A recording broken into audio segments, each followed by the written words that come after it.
गौतम बुद्ध ने 21 वर्ष की आयु में दुखों से मुक्ति प्राप्त होने का उपाय ढूंढने के लिए अपने परिवार और गृहस्थ जीवन को छोड़ दिया।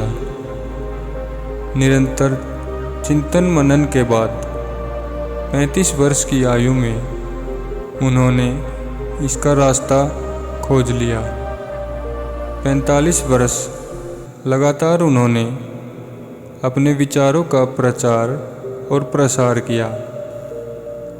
जब उनका अंत समय आया, वो एक वृक्ष के नीचे लेट गए और मृत्यु की प्रतीक्षा करने लगे।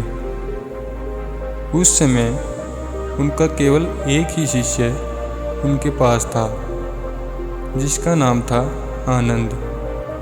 आनंद ही लंबे समय से बुद्ध की सेवा कर रहा था।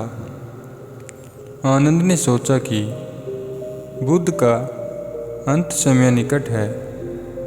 अगर यह बात पास के गांव में रहने वाले बुद्ध के शिष्यों को नहीं बताई गई तो वो लोग बहुत नाराज होंगे।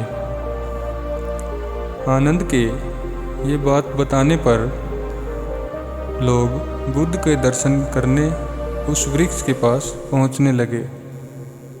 आसपास के इलाकों में इस बात की चर्चा फैल गई।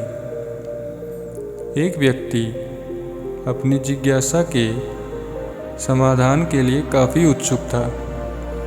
भोला भाला ग्रामीण था और दुनियादारी को ढंग से नहीं जानता था। फिर भी उसके मन में एक जिज्ञासा थी, जिसे लेकर वो बहुत परेशान था।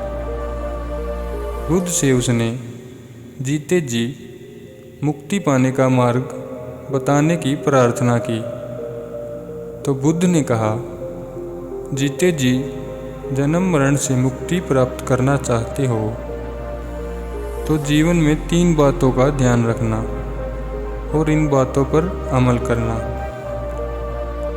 सब लोग ध्यान से सुनने लगे। तो बुद्ध ने बताया, पहली बात, पापों से जहाँ तक संभव हो बचना। दूसरी बात, जीवन में जितने भी पुण्य कर्म कर सकते हो उतने करना। तीसरी बात, अपना मन और चित्त निर्मल रखना। ये शब्द कहते ही बुद्ध ने अपने प्राण त्याग दिए। बुद्ध की इन 3 शिक्षाओं को अपनाकर ग्रामीणों ने जीते जी मुक्ति का मार्ग पा लिया। ये 3 शिक्षाएं मानवता के लिए अमूल्य धरोहर है।